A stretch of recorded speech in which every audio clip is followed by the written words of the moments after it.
Hi, Marianne. Excited to be with you again on Untangling Alzheimer's and Dementia podcast. How are you? I'm doing well, and I'm very happy to see you. I want to share something with our listeners that maybe they don't know is that we actually had the chance to meet in person That's right. a little while ago. So Christy and I have been working on the podcast for a couple of years. She's been in All's Authors for a while. And all this time we'd never been in each other's presence. So we did have the opportunity to meet in Manhattan We did. back in That was November. so much fun. That was great. Yeah, yeah. So that doesn't happen often. Everybody on the team is working virtually. And there's Yeah. only been a handful of times when some of us have gotten together in person. So it means a lot to us. So Yeah. That was super cool. And the other super cool thing that's going on is this is our 10th anniversary year. So happy anniversary. thank you so much. Remember when we started out, we thought this was going to be a 1 month project. I know, And here little we did you all are. know. Yeah, little did you know, little did we know that 10 years later, we'd still not only be together, me and Jean and Vicky, but we would have this incredible team of authors and former caregivers to grow All's Authors into what it is right now. We have almost 400 authors in our collaborative. We have more than 400 resources for caregivers, and we are growing. We are I growing. know. Yeah, this is exciting, and we're going to have a lot of things planned throughout the year and celebrations. So please stay tuned. If you want to keep on top of it, join our newsletter. Visit our website at allsauthors.com, and you'll find where you can sign up for that, and you'll get the news in your inbox as soon as it comes out. So that is so exciting. And what's cool is, growing into our 10th year, what is going to be new on the pod? Is anything new coming up for the podcast? Oh, yeah, we've got a few new things coming up on the podcast that listeners may be wanting to know about up front. First of all, we're adding a couple of new elements to Yeah. our podcast for the author interviews. And one of which is we've invited the acquisitions editors to join us when we interview the authors that they have brought in to our Yeah. organization. So, what listeners might not know is that we have a team of acquisitions editors. These are all volunteers, they are all authors of books on caregiving related to their caregiving journey. So, they know what they're doing, they know what they're talking about. And they are the ones who work with the authors who apply to be in All's Authors to have Right. this book in the collection. So what they do is a very long process, and I'm not going to tell you all about it right now, but they're the ones who actually read the books and work with the Hmm. authors and get the authors blog post and coordinate all of that. And so because they know the books better than any Vicky, Christy or I, Yeah. they know the books deeply. They're coming on the podcast too, so that they can participate in the conversation and kind of steer our talk. I And know. I I'm love really this excited about idea. I think it's really cool and it's really great. And listeners, these books, these authors, we have an acquisitions editor who reads every word of every book that they bring in. And so these authors are all well vetted. We get more submissions than we can do in a year. So it's a pretty popular and prestigious organization for an author. So we're really excited about that. So I think that's cool. What else? What else is new for the pod? that. We are inundated with other people in dementia world in the care economy who want us to talk about what they are offering. May not be a book, or it may be one of our authors who's got something going on the side. And they want a little time with us on the podcast to share their information. So we're going to be doing little mini pods, maybe 5 or 10 minute interviews with these people so that they can get the message out about what they have to offer. So we're going to be talking about conferences. There's a conference coming up in March, the Exposed Dementia Conference in Maryland. We're going to be talking with the coordinator of that, C. Nathan Brown. We're going to invite Normus McNamara to come on the podcast to tell us about his World Walk for Alzheimer's coming up in September. So it's going to be things like that. And, Cool. and there may be some products involved as well that we have vetted because we vet everything. But we wanted to open up and give the listeners a few more resources that they may not get or they may not be aware of. So we're using the Right. podcast as well. So. I love that because we're really our podcast is not just to shine a light on our authors, but it's really always in service of you, the listener, the caregivers out there who are, our motto is shine a light for others. So that's exactly what we're trying to do. And along that line, I know we do some really cool virtual events. What's coming up in terms of virtual events, Marianne? Well, our first virtual event this year is going to be on February 18th at 2 p.m. And it's called The Long Haul, The Impact of Long-Term Dementia Caregiving. Yeah, And gosh. this is focusing on folks who have gone into a care journey, and like most people, unexpectedly or without preparation, and think it's going to be just for a little while, maybe a few months, maybe a year, maybe 2 years. But these are people that have been in it for more than 10 years. And we're Yeah. talking about a decade of caregiving or more. So Yeah. we have a few of our authors coming in for that, which will include Loretta Woodward-Vini, who you may be familiar with as the Lego Lady. She incorporates Legos into dementia care.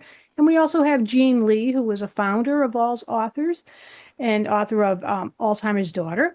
And Ann Campanella, who is another one of our management team members who wrote Motherhood Lost and Found, her memoir of caring for her mother with dementia while she was trying to become a mother herself. And there may be a few others. Yeah. Well. So that'll be again on Tuesday, February 18th at 2 p.m. Eastern Time on Zoom. So you can look forward to that. And we will That's be doing cool. probably 4 or 5 different of these presentations this year. Yeah. And the other thing, don't forget, is we do have our Books and Chit Chat Book Club with Aging and Amazing, which is on 4th Tuesday of every month. And that will also be at 2 o'clock. We changed the time. It was at 7 p.m. Now we're going to be at 2 p.m. And that's going to be coming up next February 25th. And that's going to be with Susan Landis, who is also a member of our team and is the author of In Search of Rainbows, her memoir of caring for her mother, although they had a very fractured relationship. And she's also written another book helpful to caregivers called Optimal Caregiving. And she is a nutritionist, and she used her background in nutrition to come up with that book. So that's more of a hands-on caregiver guide book. But her book club book, In Search of Rainbows, is a memoir. Oh gosh, that's so great. I love our virtual events. Those will be really great. And We all the we virtual events are recorded. They'll be on yeah, the podcast and they'll be on the YouTube channel. So if you can't make it, don't worry, you can catch up on it later. absolutely, absolutely. But still register. We love to see you and hopefully you can join. Those are always so awesome. And we just have great guests. Like today's guest is I think we had such a rich conversation. It's really great. We're talking to Debra Hallisey, who wrote a couple books about caregiving. And how did you feel about this? This was great. Wasn't it wonderful? I feel like I learned a lot. Yeah, Deborah has a wealth of information to share, and she is one who took her caregiving experience for her mom, and it was at her mother's suggestion, by the way, because mother knows best. And instead of going back to her corporate job or corporate world, where she made her career for many years, she decided to dive into the care economy and uses her skills and talents and her experience to train caregivers on best practices Yeah. and to make their journey survivable and thrivable. So she has Yeah. a lot to tell us. And And she's she very optimistic and very enlightening. Yeah, and her first book was Your Caregiver Relationship Contract. So she talks about a relationship contract, which I think is a wonderful concept. And then she is going to talk a lot today also about her relationship contract for dementia caregivers. So she focused her perspective on people who are on a caregiving journey for someone with dementia, because she does a lot of support groups for people who are caring for someone with dementia. So really, our listeners, I think, are going to get a lot out of this episode. Yeah, I'm excited Great. for it. Yeah. Yeah. Okay. Well, let's get to it. It'll be great. Awesome. Hi, everybody. Welcome to Untangling Alzheimer's and Dementia. And we are so excited to be here with you today. Hi, Marianne. How you doing? It's great to have you here too, my co-host. Yes, I'm doing great and happy to have a new podcast guest who is Yeah. Debra Hallisey, and she is the author of, what's the name of the book, Deborah? A relationship contract for dementia caregivers. Okay. It's And excellent. we also have with us today Malia Klein. Hi, the hi, author good to of- be here. Thanks for having me. Malia is the author of Sisterly Shove. And she's here because she's the acquisitions editor who introduced Debra Hallisey to All's authors. So a little bit on how that works. All of our books are carefully vetted.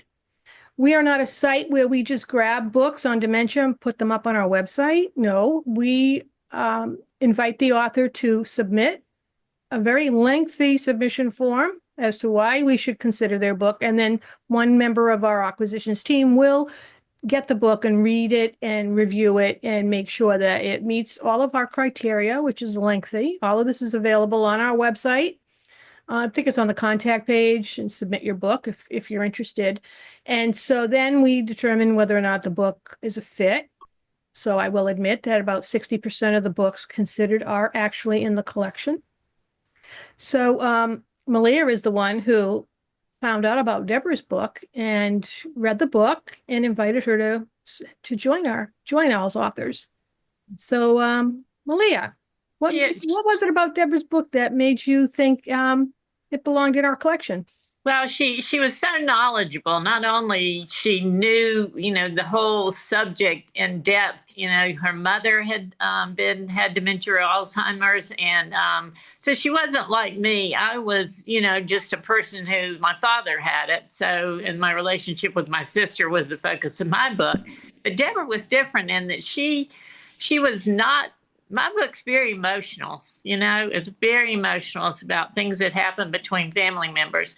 She had a level of specificity that just really appealed to me. If I had had this book when I was starting the journey, I could have done such a better job, because it's very specific in terms of giving you exercises, just where do I go? How do I deal with this, rather than being emotional, being horrified, being whatever I was. So, and I just thought that, when I first picked it up, I thought, what is a relationship contract? I mean, that was my first question. And some people out there might be asking the same question.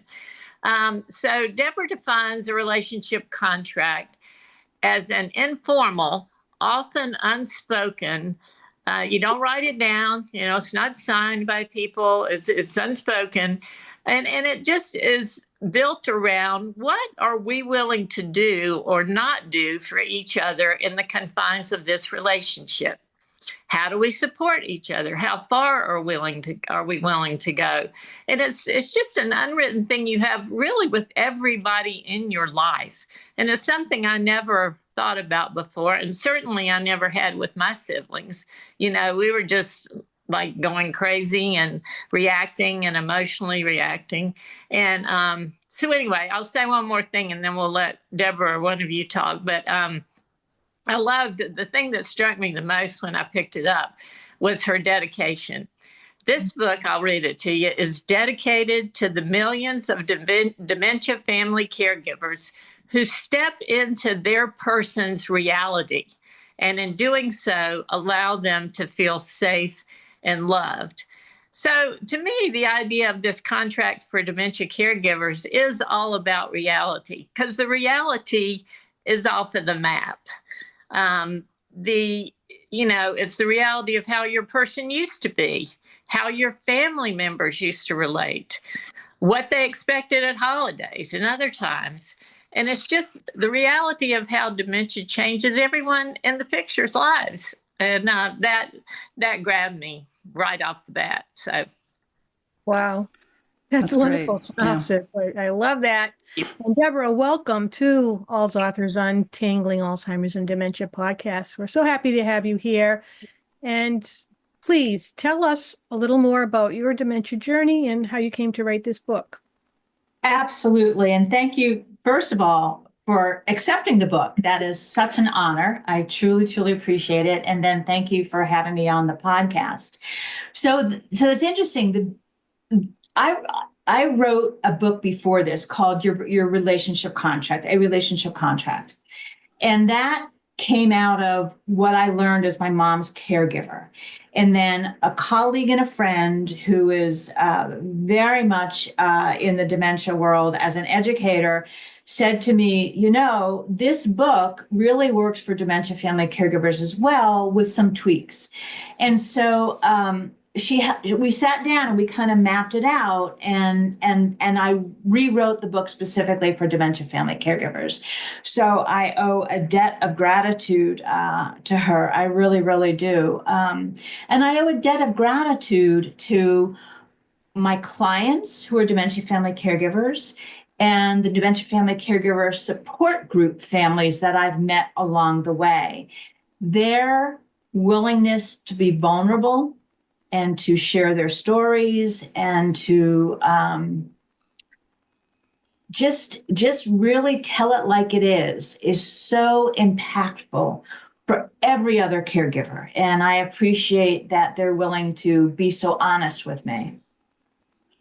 That's great. That's great. I love the idea of a relationship contract. And, just can you talk a little bit about how you sort of found your way to that, to kind of understanding, in many ways, it sounds a lot like finding your boundaries and being able to establish them, own them, and then strategize from that place. So could you talk a little bit about how you kind of found your way into understanding relationship contract? Yeah, I would be happy to. So, in all honesty, and I say this in the book, my mother and I struggled when I was growing up. I was very close to my dad, and we struggled. And when I became my mother's caregiver, I quickly realized that if I was not careful, we were going to blow this relationship up. And the aha moment came for me when my dad was in the hospital and I had moved back home to care for my mom. And, in all the craziness of going to the hospital, caring for her, still trying to work, there was a routine. I recognized that my mom and dad had a routine at nighttime that was part of their unspoken relationship contract, right? My mom was diabetic and legally blind. So he would put her eye drops in, he would take her blood, give her something to eat if she needed it, and then carry her toothbrush and her toothpaste from the bathroom to the kitchen so she could sit down and do that because she had mobility issues. Go into the bedroom, put the blinds down, put the clothes out, give her water, all these things. And by the time we were going to bed, I had it. I was exhausted. And I just kind of realized that I could not keep up with the way my mom and dad had been working through their evening routine. And that was the first moment that I was like, okay, this is this unspoken agreement that they have. And I can't keep up with it. And that's okay. We need to create a different one.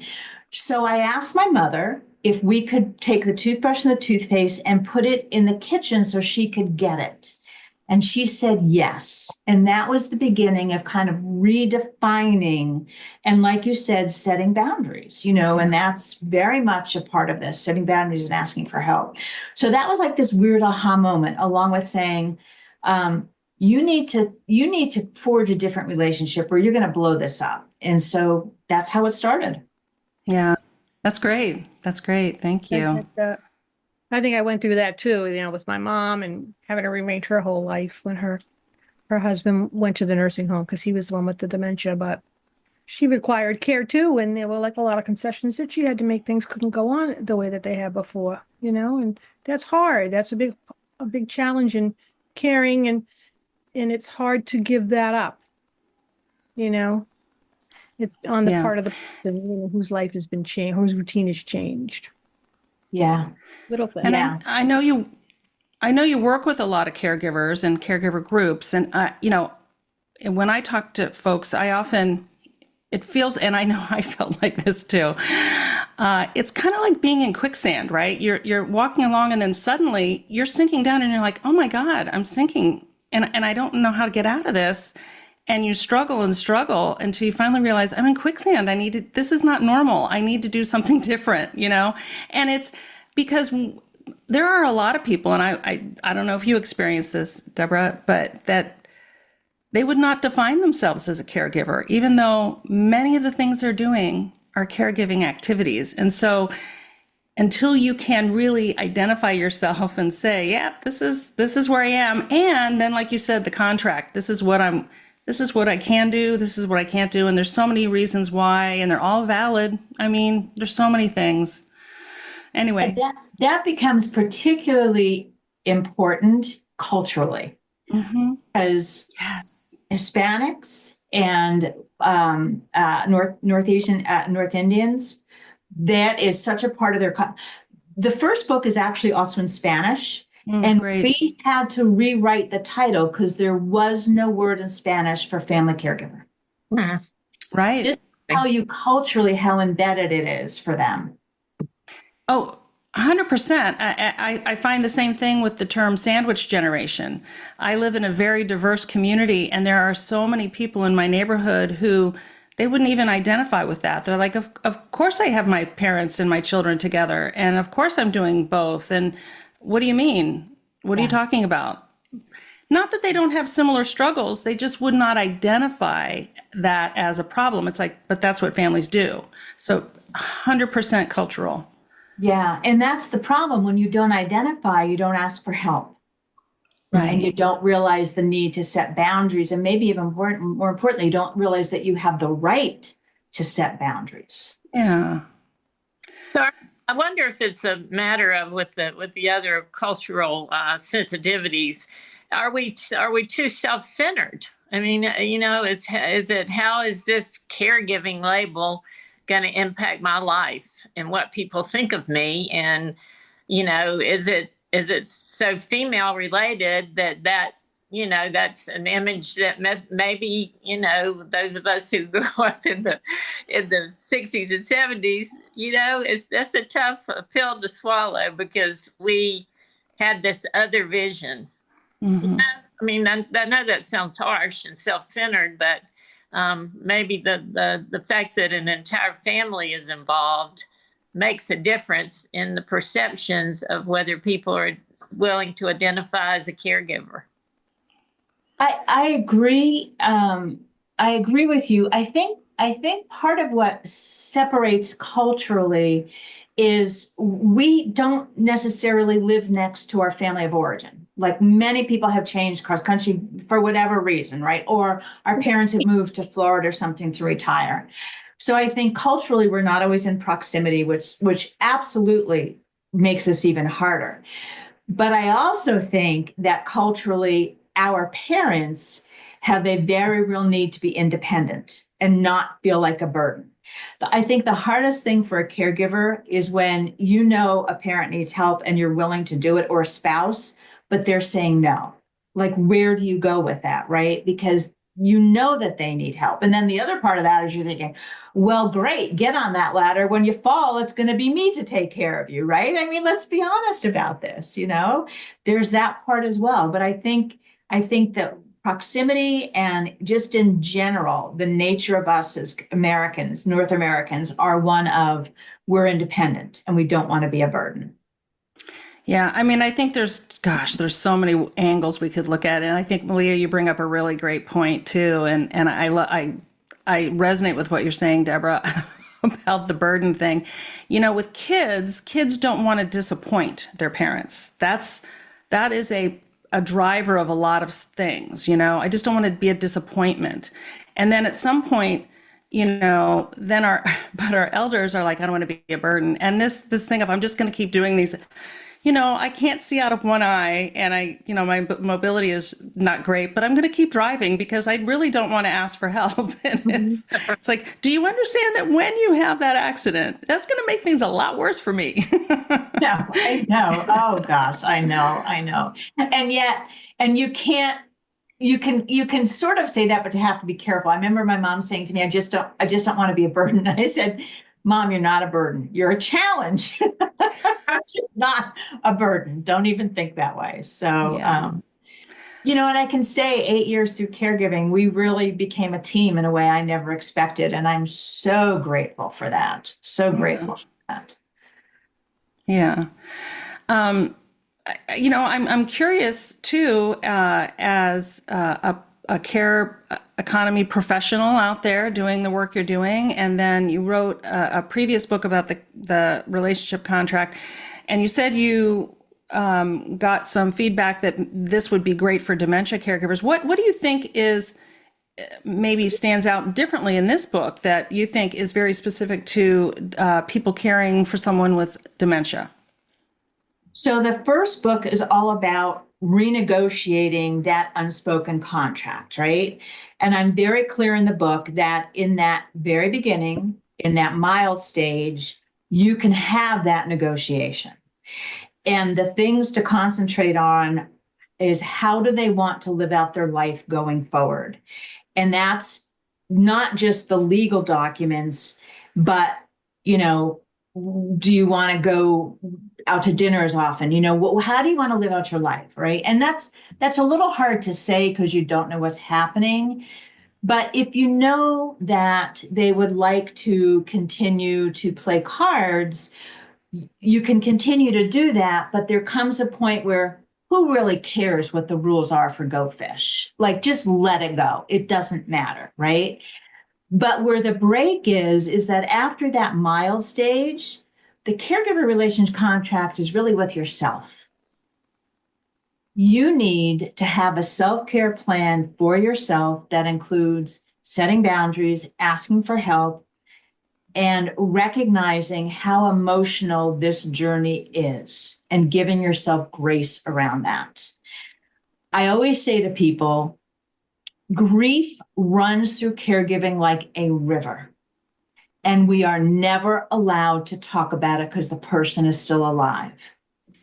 And we need to be able to voice it, own it, because it's not the tasks. I mean, don't get me wrong.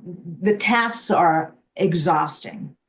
But for me, it wasn't the task. It was the emotions tied to the tasks that were really the things that were making me sick. Yeah. Yeah, 100%. Yeah, that struck me too, Deborah, and the fact you talked about grief surfaces long before your carrie dies. And you talk about ambiguous loss, and you talk about anticipating grief and lessons learned. And, all of those things are just such great information, again, that I never wrapped my head around. So I think this idea of grief is an important one. 100%, because especially about dementia, there is such grief from the very beginning and the anticipation of that. And every day, not every day, but certainly more often in that you're looking at this person and thinking that's one more loss. And it's a loss for them, and it's a loss for you. Because the more losses they have, the narrower your world gets. And that's one of the things about having a relationship contract with yourself, is putting things in place that make sure it doesn't become so narrow that you don't have a life. Yeah. Really, really good. I wanted to ask a couple other questions. So if someone said to you, and you probably have this in the work that you do, my loved one has dementia, or the person, a parent, someone I care about has dementia, what would be your first response?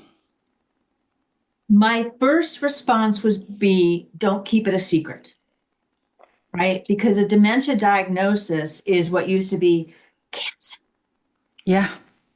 Right? Everybody whispered about cancer. And the problem with keeping that a secret is you never get the opportunity to put your support network in place. Now, I know that unfortunately there is such shame around that diagnosis for the person who has been given it, that they may feel very strongly that they don't want anybody to know. Right? But this is where in that early stage, you can kind of negotiate and say, I know this is really hard for both of us. I know you don't want to put this out on Facebook, but I have to tell you, I need to tell one person, just one, so I have a release valve. And that to me is something that I think is really critical, especially right after the diagnosis. And then the other thing I would say is just be aware how much grief is going to be a part of this. And that however you deal with that, talking to that one person, journaling, being part of a Facebook group, whatever that is one of the emotions that I think sometimes the anger and the frustration come out, but the real underlying emotion is grief.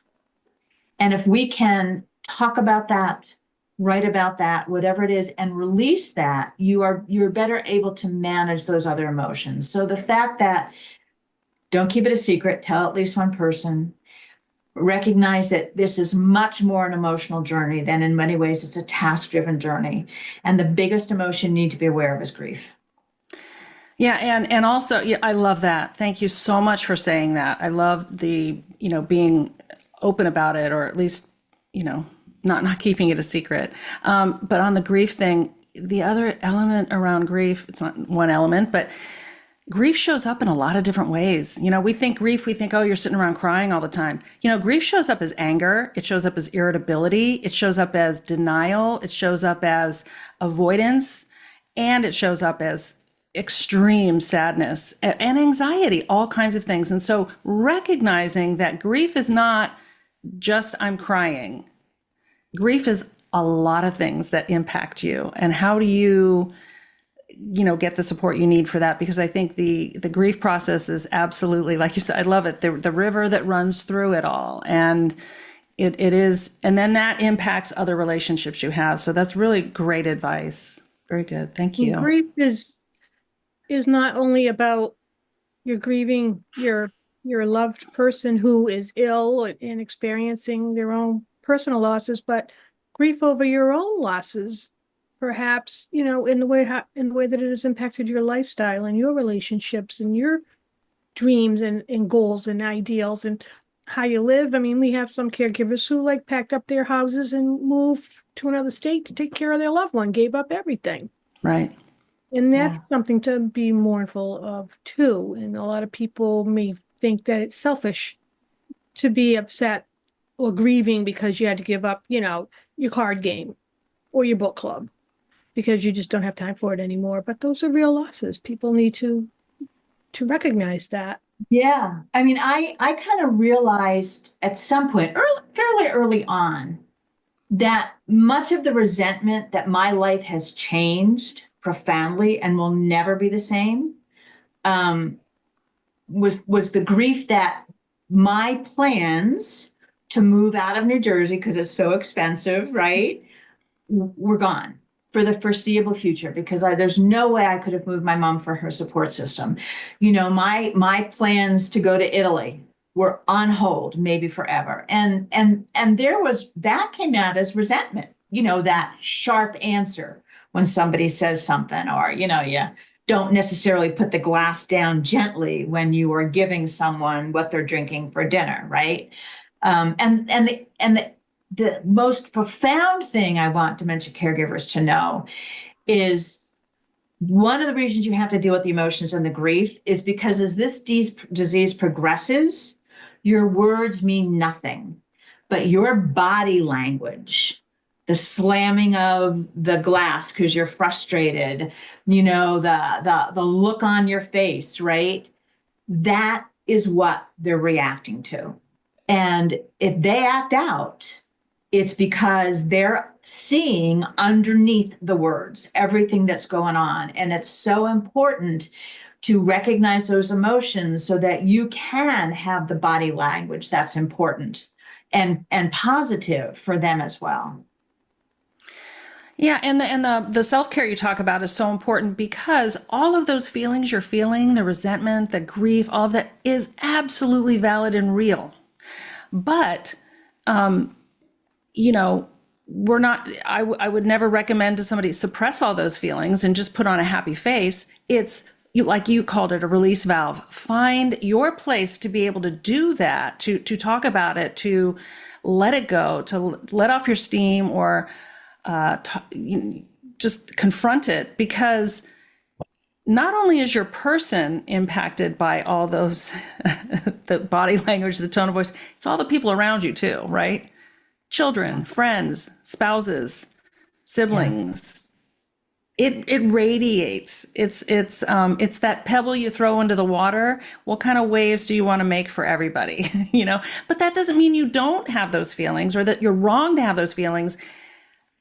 They're real, and they're completely valid. And so you're not wrong or bad to feel that way. It's just, how are you that's where self-care, I think, comes in. And we talk about self-care so much these days, and people are getting tired of it, and yet we all need more of it.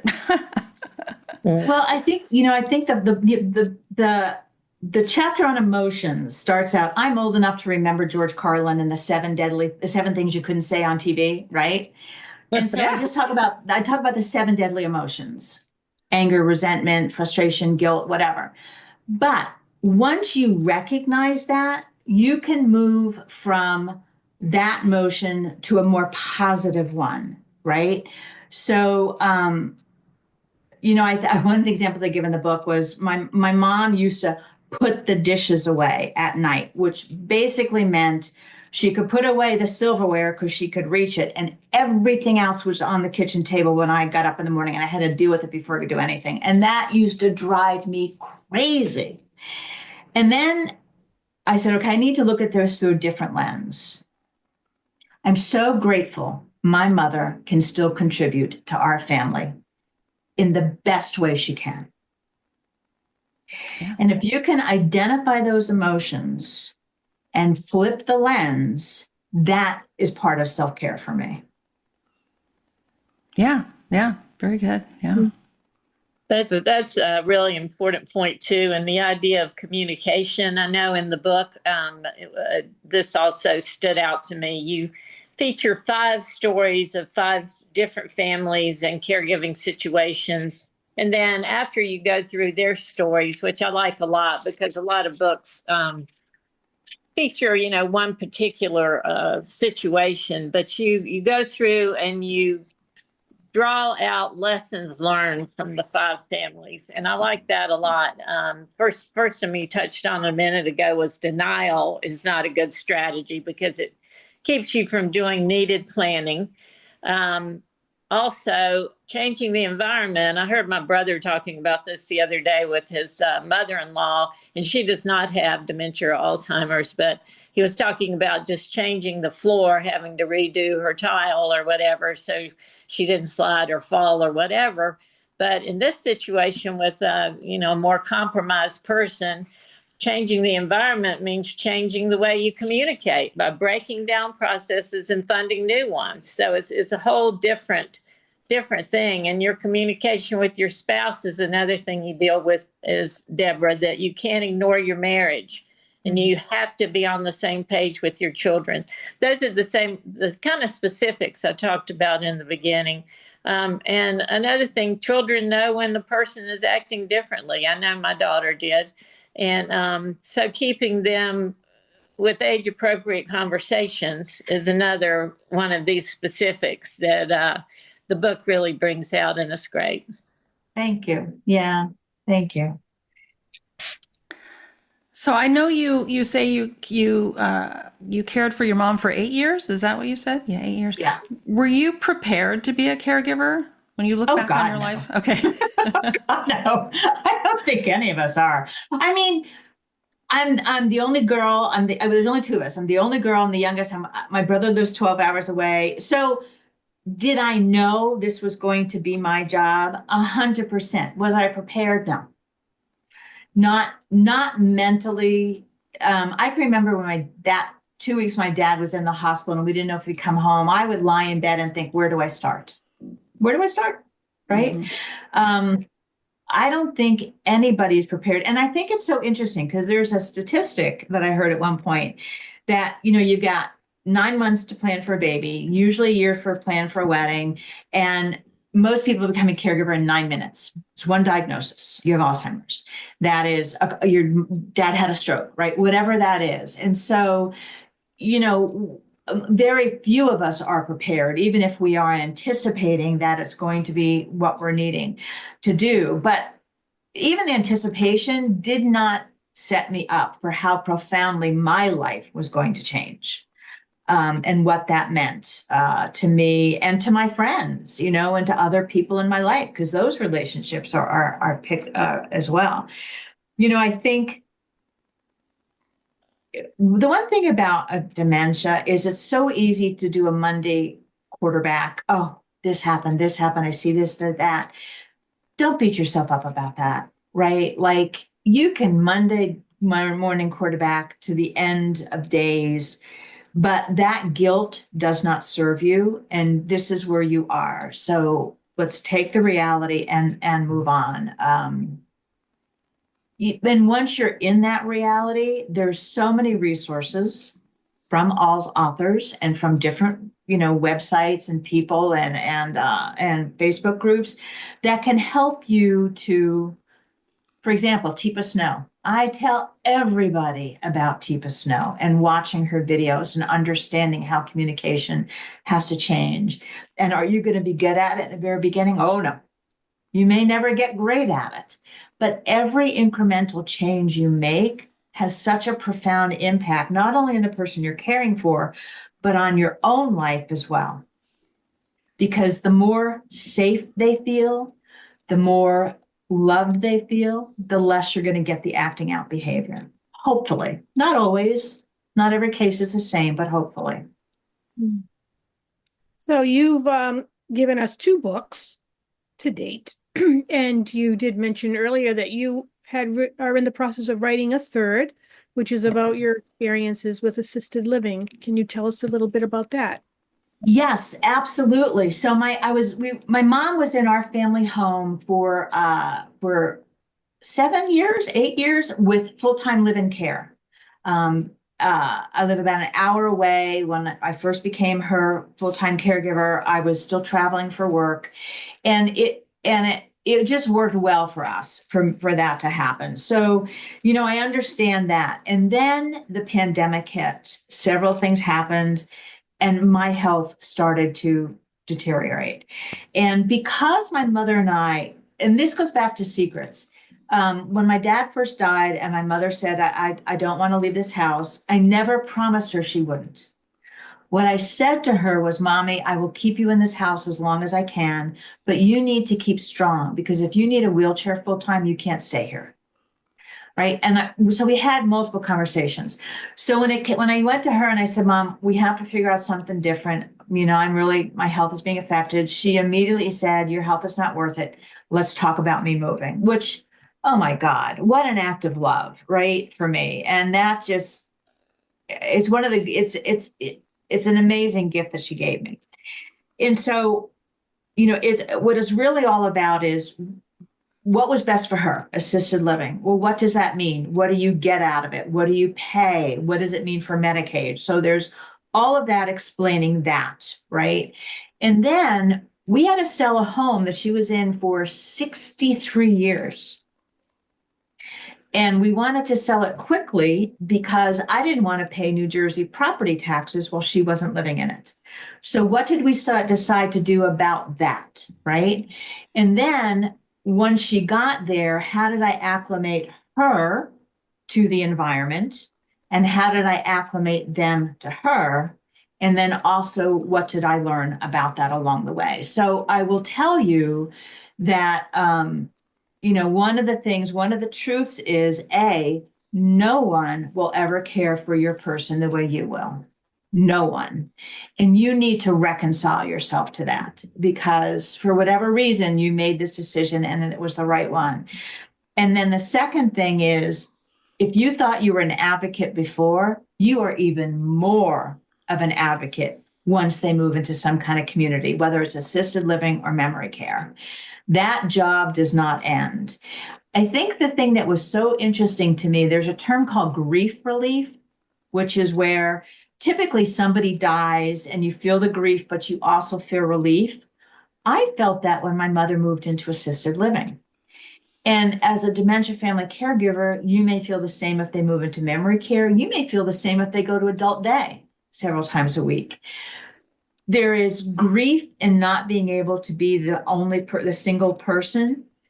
but there is such relief that you're not the only one that's responsible anymore. And then comes the guilt. Let go of the guilt.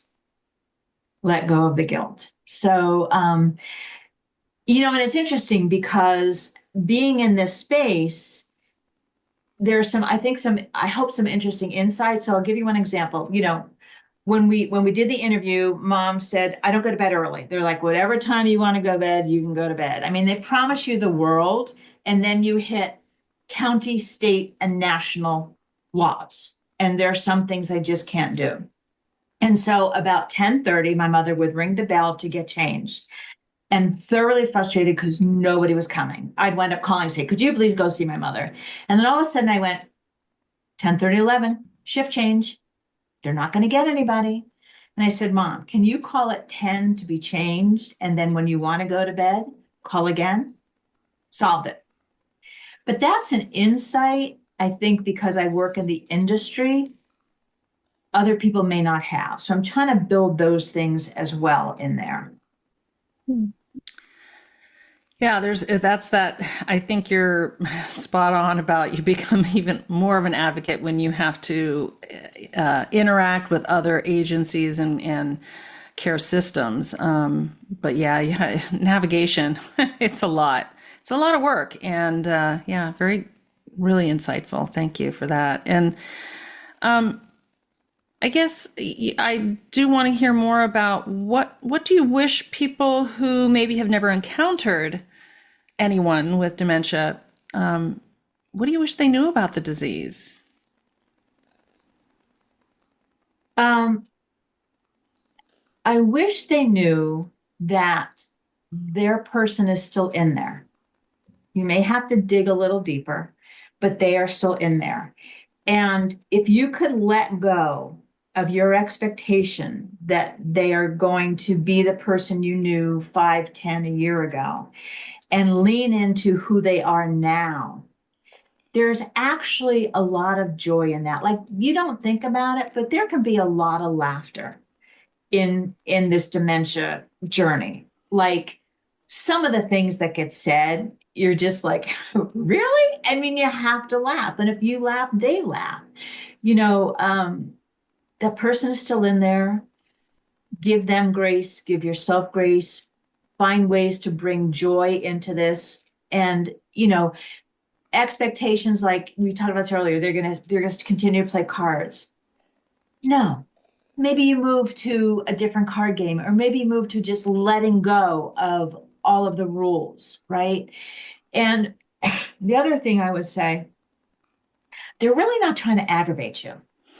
Right? Like, I know there's a lot of relationships, particularly, mother-daughter, maybe mother-son, where there's been friction in the past.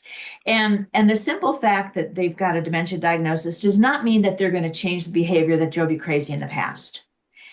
But they're not trying to drive you crazy. This really is the disease. And the more you can know about that,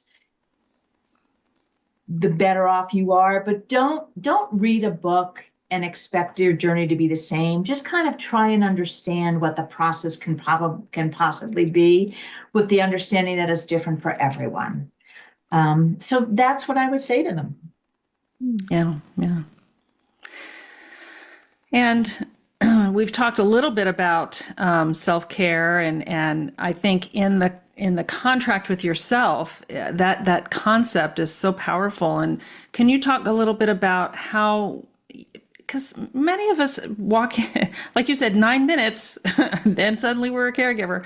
And we may not have had a great relationship to a relationship contract with ourselves previous to this that is steeped in, knowing your boundaries, what is my contract with myself? What do I want? What don't I want? How would you, what do you think are some of the most effective self-care strategies that someone might want to investigate once they come to this understanding of, well, this is where we're at, this is what we're doing? I consider centering boundaries and asking for and saying yes to help the foundation of self-care. Period. Stop. Because without doing both, you don't get to go to dinner. You don't get to have the mani-pedi or what, whatever people say that you should be doing. So setting boundaries. And so one of the things, well, it's interesting because my work has morphed into a lot of effective family communications work, right? And so one of the things, the chapter on boundaries is very clear about being careful of language, not using the you never, you should, you don't, but it's I language, right? It's an I statement and then an expression of concern. And so when I go back and think about the discussion with my mom about changing something in our routine for nighttime, the conversation I had with her was not at night. It was in a neutral place where we were both in a good mood. And I said to her, Mommy, I'm really overwhelmed and exhausted by everything that needs to happen at night. I know this is what you and Dad used to do, but if we could change one thing, it would help me. Where can we put the toothbrush and the toothpaste? And that ending of that conversation is the most important because you never want to ask something where they can say yes or no. You want it to be two choices or an open-ended question. So practicing that and setting boundaries in that way, I found to be very, very helpful. And then when we talk about asking for and saying yes to help, make a list. We all talk about that, but make that list as specific as you possibly can. Because saying to someone, can you walk the dog, is very different from saying, can you walk the dog Tuesdays and Thursdays between 5 and 7? Because then you have the room to negotiate. Can't do Tuesdays. I can't start at 5. I could do 6, right? Because what I discovered, if you ask somebody to do something and you're not specific, they may do it once and then they're no longer to do it again. And when you ask them, I want you to be actively listening. Because when I asked my cousin to go visit my dad in the hospital so I could have lunch with my mom and get her ready for the day, I listened to her response and I said, Sue, what's going on? She said, well, since Dad had cancer, I'm not good in the hospitals. I said, no problem. You come here, you clean out the drawer my mother has been driving me crazy that she wants to clean out, have lunch with her, and I'll go back to the hospital. So, there are definite strategies that you can use to kind of do that. And then I think that's the most important thing. The other thing I will say about that is you have the right to set boundaries, adult to adult, even with parents. Even with parents. Don't let that old relationship get in the way. And I would say, we don't talk about this, but so often there's sibling things that go on. Every child has a different childhood. I don't care if there's 2 or 10. And what you expect them or want them to do may be something they can't because of what happened in the childhood that you did not have. So let it go. You've got your family of origin and you've got your family of choice. And if your family of origin can't do it, let it go and go to somebody in your family of choice. Yeah, I thank you for saying that. That is really so brilliant. And the notion that every child in a family has a unique childhood experience. We may have the same parents, the same house, the same dog, the same cat, whatever. We had different lives, and it's just really hard sometimes if you feel like your sibling isn't validating your experience. And it's important for people to consider that. That's not something we talk about very often. So that's really great that you bring that out. That's great. It's not any other thing I always say to people is don't take on other people's stuff. Right. You have enough of your own. That's right. You are going to get opinions from everybody who is not living the life you need, and you don't have to give them credence. You don't. I remember a friend saying to me, your brother should come up more often and help you. And I looked at her and I thought, that's your stuff because your siblings aren't stepping up. I know my brother lives 12 hours away and I know he's not in good health and I'm completely okay with how he's helping me. Yeah. So you can listen, but don't take it on. Right. It's learning to let go of the shoulding, right? You don't want to should on yourself and you don't need to should on others. Absolutely. I love Elizabeth Miller, how she says that to me all the time. Don't should on yourself. Yeah. Yeah. Yeah. Yeah. Yeah. Oh, well, that's wonderful. Thank you for so much for, joining us today and having this very informative conversation. Can you just tell us a little bit about your consulting work and your Advocate for Mom and Dad website and where people can find it?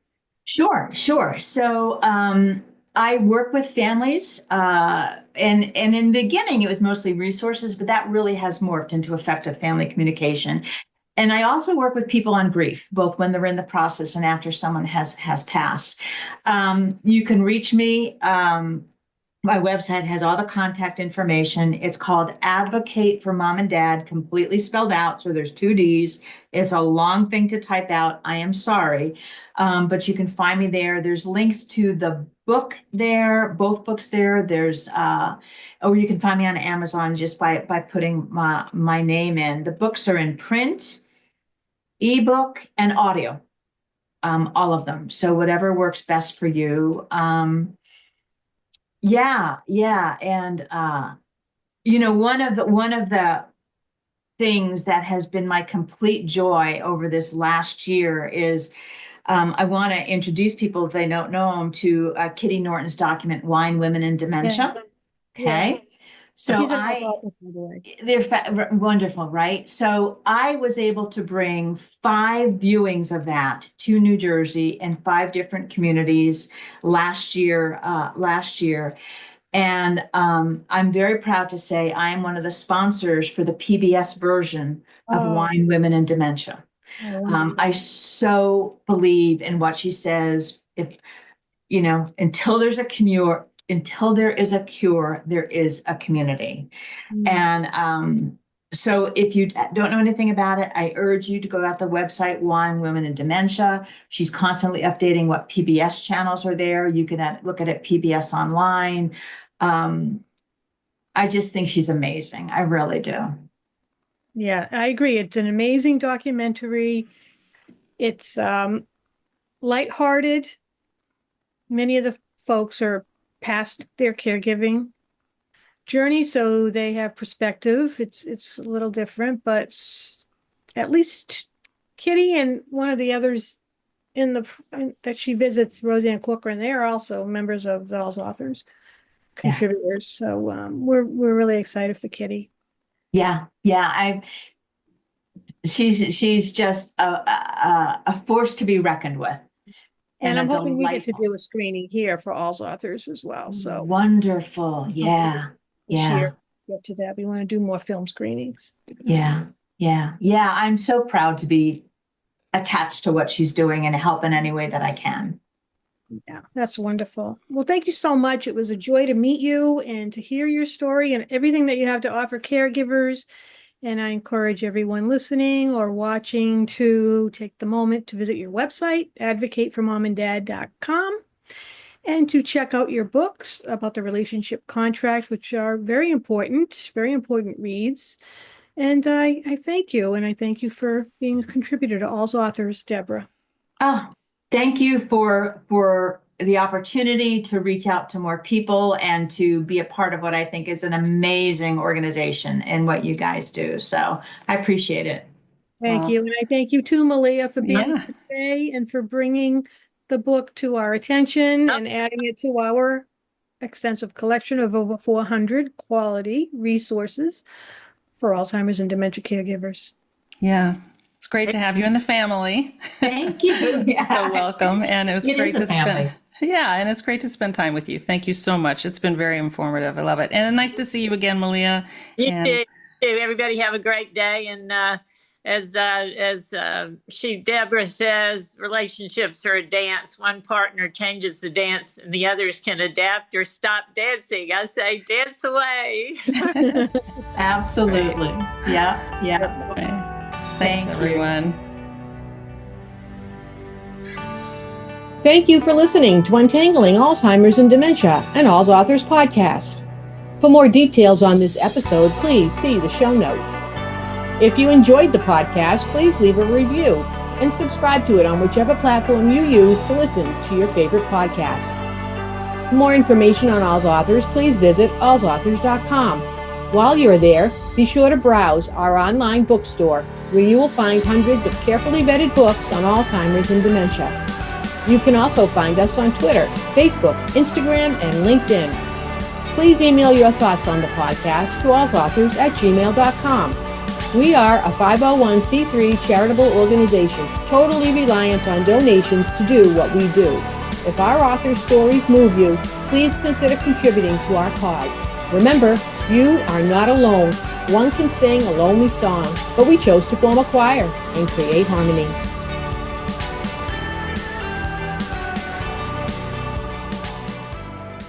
I'm Vicki Tapia from All's Authors. If you enjoy the podcast, you'll enjoy reading more of our authors' stories in one of our anthologies, Alzheimer's and Dementia Caregiving Stories. Each volume offers a wealth of information and a preview of each title to help you pick the perfect resource. You'll find them on our free resources page at allsauthors.com with a variety of caregiver tip sheets. So after the podcast, take a few minutes to check it out. Remember, you are not alone.